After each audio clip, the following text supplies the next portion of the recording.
Hello friends, எல்லாருமே எப்படி இருக்கீங்க? இன்னைக்கு வீடியோ நம்ம பார்க்க போறது, நீங்க காதலிக்கக்கூடிய நபர் உங்களையே கதி அப்படின்னு தேடி வந்து உருகி பேச வைக்கக்கூடிய ஒரு வார்த்தையை பத்தி நம்ம பார்க்க போறோம். ஆக்சுவலி இன்னைக்கு வீடியோ நம்ம பார்க்க போறது ஒரு மந்திரம். இந்த மந்திரம் வந்து பாத்தீங்கன்னா உங்களுக்கு மாந்திரிகம் ஓரியன்டட். ஸோ நான் மாந்திரிகம் எனக்கு பண்ண மாட்டேன், பிடிக்காதுன்னா இது வேண்டாம் உங்களுக்கு.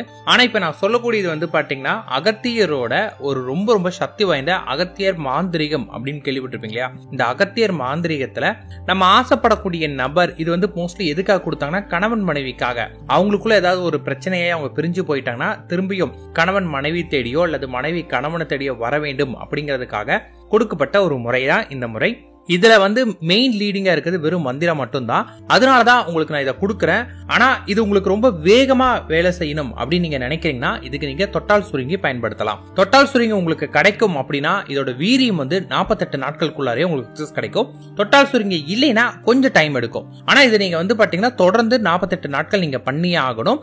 அதாவது அவங்க உங்ககிட்ட வந்துட்டாங்க, பேசிட்டாங்க, பழைய மாதிரி எங்கிட்ட நல்லா இருக்கிறாங்கனாலும் நீங்க 48 நாள் பண்ணணும். அதே போல ஒன்ஸ் வந்துட்டாங்க அப்படின்னா திருப்பி அவங்க வந்து போக மாட்டாங்களா அப்படின்னு கேட்டீங்கன்னா கண்டிப்பா போறதுக்கான வாய்ப்புகள் இருக்கு.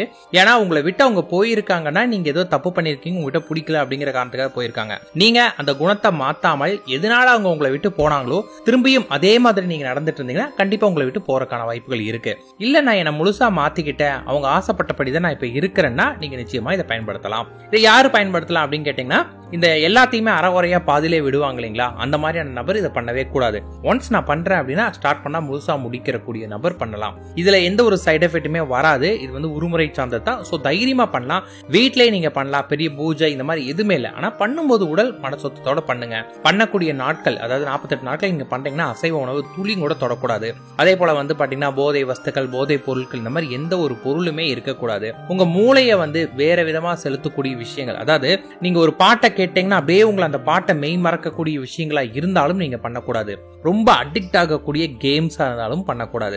உங்க மனதை வந்து நீங்க எந்த விஷயத்துக்காக பண்றீங்களோ அதை மட்டும் தான் கவனம் செலுத்துற மாதிரி இருக்கணும். அப்பதான் நடக்கும். முதல்ல தொட்டால் சுருங்கி எப்படி பயன்படுத்துன்னு சொல்லிடுறேன். இந்த மந்திரம் நீங்க சொல்லக்கூடிய காலகட்டத்தில் வந்து பாத்தீங்கன்னா டெய்லியும் காலையில பிரம்ம முகூர்த்த நேரத்துக்கு முன்னாடி, அதாவது 3:20 3:30 மணிக்குள்ளார எழுந்து குளிச்ச பிறகு தொட்டால் சுருங்கி செடியை போய் 2 கையில நம்ம வணக்கம் சொல்லுவோம் இல்லையா, அந்த மாதிரி அழுத்தணும். தொட்டால் சுருங்கியோட முள்ளு உங்க கையில குத்தணும். குத்தும் போது மனதை ஒருநிலைப்படுத்தி நீங்க யாருக்காக பண்றீங்களோ அந்த நபர் உங்களை தேடி வந்து அவங்களே உங்ககிட்ட அவங்களோட காதலை தெரிவித்து உங்க மேல அன்பை சொல்லணும். நல்லா தெரிஞ்சுக்கோங்க, அவங்க ஆல்ரெடி உங்களை லவ் பண்ணி இருக்கணும். அதை விட்டுட்டு யாருன்னே தெரியாதவங்களுக்கு எல்லாம் பயன்படுத்தாதீங்க, அது ஒர்க் அவுட் ஆகாது. அவங்களே வந்து உங்ககிட்ட அவங்களோட லவ்வை சொல்லி உங்ககிட்ட பேசணும் அப்படின்னு வேண்டின பிறகு நீங்க வந்து ஒரு 2 இலையை எடுத்து வெறும் வயிற்றுல சாப்பிடுங்க. இந்த மாதிரி நீங்க வந்து 48 நாட்கள் தொடர்ந்து பண்ணும். இது என்ன ஆகும், உயிர் சத்து அதிகமா இருக்கக்கூடிய ஒரு செடி அப்படின்னாவே அது வந்து பாத்தீங்கன்னா தொட்டால் சுருங்கி தான். அதனாலதான் தொட்டால் சுருங்கி செடிக்கு வந்து பாத்தீங்கன்னா காம வர்தினி அப்படின்னு ஒரு பெயரே இருக்கு. அதாவது காம வர்தினா இந்த மாதிரியான விஷயங்களுக்கு நம்ம விரும்பினவங்களை நம்ம கிட்ட கொண்டு வந்து சேர்க்கக்கூடிய ஆகர்ஷண சக்தி. இப்ப நம்ம இந்த பிரபஞ்ச சக்தின்னு சொல்லுவோம் இல்லைங்களா, இது வந்து மின்காந்த சக்தி ரொம்ப சிம்பிளா சொல்லிக்கலாம். இந்த சக்தியை வந்து அதிகமா உள்ளறக்கூடிய ஒரு உயிரினம், ஒரு செடி அப்படின்னா அது இந்த தொட்டால் சுருங்கி தான். அதனாலதான் மாந்திரிகத்துல முதல் நிலை இருக்கிறவங்க எல்லாருமே வந்து பாத்தீங்கன்னா இந்த தொட்டால் சுருங்கி செடியை தான் பயன்படுத்துவாங்க. இதுக்கு அவ்வளவு சக்தி இருக்கு.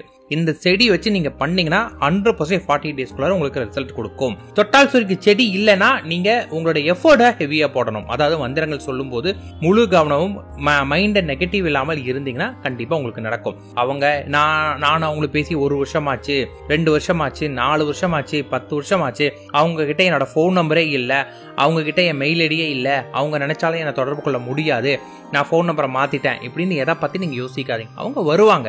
உங்களுக்கு தேவைதான். அதை நீங்க நம்பினீங்கன்னா ஏதாவது ஒரு வகையில அவங்க வருவாங்க, உங்களை தேடி நிச்சயம் கிடைப்பாங்க. அந்த நம்பிக்கையோட நீங்க பண்ணும். அது இல்ல இது இல்லன்னு நீங்க அவங்க வராம இருக்கிறதுக்கான காரணத்தை தேடாதீங்க. வர்றதுக்கான காரணம் தேடினீங்கன்னா மட்டும்தான் அவங்க உங்களை தேடி வருவாங்க. இதை மைண்ட்ல ஓகே அப்படின்னா நீங்க கன்டினியூ பண்ண ஆரம்பிங்க. எல்லாத்துக்கும் ஓகே நினைச்சிட்டு கன்டினியூ பண்ணுங்க, அப்பதான் முடியும். ஓகே, இதை நீங்க ஆரம்பிக்கக்கூடிய தினம் வந்து வியாழக்கிழமை தான் ரொம்ப சிறந்த நாள். வசியம், ஆகர்ஷணம் இது எல்லாத்துக்குமே சிறந்த தினமே வியாழக்கிழமை தான். இதை நீங்க என்ன நேரத்துல பண்ணலாம் அப்படின்னு கேட்டீங்கன்னா காலை இல்லாட்டி மாலை எப்பனாலும் பண்ணலாம். காலையில சூரியன் உதயமா இருக்கு முன்னாடியும், மாலை அப்படின்னா சூரியன் மறைந்த பிறகும் நீங்க பண்ணணும். அதாவது பகல் டைம்ல பண்ணாதீங்க, சூரிய வெளிச்சம் இருக்கும்போது பண்ணாதீங்கன்னு சொல்றேன், அவ்வளவுதான். நேரத்துல வந்து பாத்தீங்கன்னா ஃபர்ஸ்ட் உங்க பூஜை அறையில போய் உட்காந்துக்கோங்க, ஒரு விளக்கு ஏத்துங்க. விளக்கு ஏத்தன பிறகு வந்து பாத்தீங்கன்னா நல்ல வாசனையா இருக்கக்கூடிய ஒரு ஊதுபத்தி ஒரு 2 ஏத்திட்டு விளக்கோட ஒளியை வந்து கண் சிமிட்டாமல் பாருங்க. விளக்கோட ஒளியை நல்லா பார்த்த பிறகு நீங்க என்ன பண்ணீங்கன்னா கண்களை மூடும் போது உங்க மனக்கண்ணில் இந்த விளக்கோட ஒளி தெரியணும். மனதை ஒருநிலைப்படுத்தி அந்த விளக்கோட ஒளி வச்சுக்கோங்க. அப்புறம் கவுண்டிங் ஒரு ஜபமாலை வாங்கிக்கோங்க. 108 ஜபமாலை வாங்கி வச்சுக்கோங்க. அதன் பிறகு கண்களை மூடிக்கிட்டு ஓம் சர்வ ஆதார க்ளீம் க்ரீம் ஸ்ரீம் ஓம் ஆகர்ஷண தூளி சர்வம், அவங்களோட பெயர் ஹீம் பட் ஸ்வாகா, இதா உங்களுக்கான மந்திரம். இந்த மந்திரத்தை வந்து மனசுக்குள்ளார சொல்லுங்க. வாய் விட்டும் சொல்லலாம், ஆனா மனசுக்குள்ள சொல்லும் போது தான் இது உங்களோட ஆழ் மனசுல ரொம்ப வேகமா பதியும். 108 தடவை சொல்லணும். நான் மந்திரத்தை உங்களுக்கு டிஸ்பிளேல கொடுத்திருக்கேன். இந்த மந்திரத்தை நீங்க சொல்லும் போது ரொம்ப வேகமாவும் சொல்லக்கூடாது, ரொம்ப ஸ்லோவா சொல்லக்கூடாது, ஒரே ஃப்ளோல சொல்லணும். மந்திரத்தை சொல்லும் போது சீக்கிரம் 108 ஆகணும் அப்படின்னு ஹரிபெரியில இருக்கக்கூடாது. உங்களுடைய முழு கவனம் வந்து பாத்தீங்கன்னா அந்த விளக்கோட ஒளி உங்க நெற்றி போட்டுல நிறுத்திருக்கீங்க இல்லையா, அந்த ஒளியில உங்க கவனம் செலுத்தி நீங்க சொல்லணும். நீங்க அந்த பர்சனலா நினைக்கணுங்கிற அவசியம் கிடையாது. இதை சொன்னா மட்டும் போதும். உங்க முழு கவனம் அந்த ஒளியில வச்சுக்கிட்டு இந்த மந்திரம் சொல்லுங்க. இந்த மந்திரம் நீங்க ப்ராப்பரா சொல்ல ஆரம்பிச்சீங்க அப்படின்னா உங்களுக்கு சில சூப்பர் நேச்சர் பவர் கிடைக்க ஆரம்பிக்கும். உங்க உடம்புல வந்து சில பவர்ஸ் கிடைக்க ஆரம்பிக்கும். லைக் ஒவ்வொருத்தருக்கும் ஒவ்வொரு மாதிரி. என்ன தெரிஞ்சவங்களுக்கு தெரிஞ்சிருக்கலாம், இல்லாட்டி சொல்றேன். எனக்கு வந்து பாத்தீங்கன்னா நான் மாந்திரிக பழகும்போது நான் சொல்லக்கூடிய விஷயங்கள் எல்லாமே எனக்கு நடக்க ஆரம்பிச்சு. நான் ஒரு பிளாக் சேனல் ஆரம்பிச்சிருப்பேன். சேனல போய் பாருங்களேன். நான் ராஞ்சில இருக்கும்போது என் வண்டி ரொம்ப அழுக்கா இருக்கும். இந்த செகண்ட் மழை வந்தா நல்லா இருக்கும் அப்படின்னு நான் சொல்லியிருப்பேன். அதே மாதிரி மழை வந்திருக்கும். இதெல்லாம் வந்து எதிர்ச்சியா நடக்கிறதாவும் இருக்கலாம், இல்ல நம்ம சொல்றதுனால நடக்கிறதாவும் இருக்கலாம். சோ நான் வந்து பாத்தீங்கன்னா நான் சொன்னனாலதான் மழை வந்துச்சுன்னு நான் சொல்ல விரும்பல. பட் அதுவும் ஒரு காரணமா இருக்கலாம், என்னோட நம்பிக்கை. அந்த மாதிரி நீங்க நம்புனீங்க அப்படின்னா நடக்கும். நீங்க ஒரு விஷயத்தை நம்பினால் அந்த விஷயம் உங்களுக்கு 100% நடக்கும். சோ டிபெண்ட் ஆன் உங்களோட நம்பிக்கை தான். அந்த நம்பிக்கை வைத்து நீங்க பண்ணீங்கன்னா கண்டிப்பா உங்களுக்கு இது ஒர்க் அவுட் ஆகும். 48 நாட்கள் இடைவிடாமல் தொடர்ந்து பண்ணியே ஆகணும். உடல் மற்றும் மனசுத்தத்தோட பண்ணணும். ஆண்கள் மறக்காம இதை பண்ணுங்க. தொட்டால் சுருங்கி செடி ஒரு 2 இலையாவது சாப்பிட்டு பாருங்க. அப்ப அதோட சக்தி எந்த அளவுக்கு உங்களுக்கு தெரியும். இதை நீங்க பண்ண ஆரம்பிக்கும் போதே உங்களுக்கு வசியத்தன்மை உங்க உடம்புல நல்லா ஏறும். அந்த வசியத்தன்மையோட பவர் எந்த அளவுக்கு இருக்கும்னா உங்களை யாராவது பார்த்தாவே வந்து பாத்தீங்கன்னா உங்ககிட்ட அட்ராக்ஷன் ஆவாங்க. அந்த தன்மை அந்த ஃபீல் இதை உங்களுக்கு கொடுக்கும். இதை வச்சு நீங்க தெரிஞ்சுக்கலாம். மந்திரத்தை ஒரு பர்சன் ஒரு டைம் தான் யூஸ் பண்ண முடியும். நிறைய டைம் நான் யூஸ் பண்ணிக்கலாம் இப்ப இல்லைன்னா அப்புறம் நினைக்காதீங்க. அப்படிலாம் பண்ணா ஒர்க் அவுட் ஆகாது. அதையும் சொல்லிடுறேன். ஏன்னா நிறைய பேர் அப்படிதான் நினைக்கிறாங்க. ஒரு மந்திரம் தானே, எத்தனை தடவை வேணாலும் சொல்லிட்டு போய்க்கலாமே அப்படின்னு நினைச்சு 2வது தடவை ஒர்க் அவுட் ஆகலன்னு புலம்புவாங்க. ஒரு தடவை நீங்க முயற்சி பண்ணீங்கன்னா அதுக்கப்புறம் முயற்சி பண்ணா ஒர்க் அவுட் ஆகாது. மந்திரத்துக்கு சாப நிவர்த்தி கிடையாது. சோ நீங்க கவலையே பட வேண்டாம். ஏன்னா இதுக்கு சாப நிவர்த்தி எல்லாம் பண்ணுமா அப்படின்னு எதுவும் கேட்காதீங்க. சாப நிவர்த்தி இல்ல. ஆனா தொட்டால் சுருங்கி செடிக்கு சாப நிவர்த்தி இருக்கு.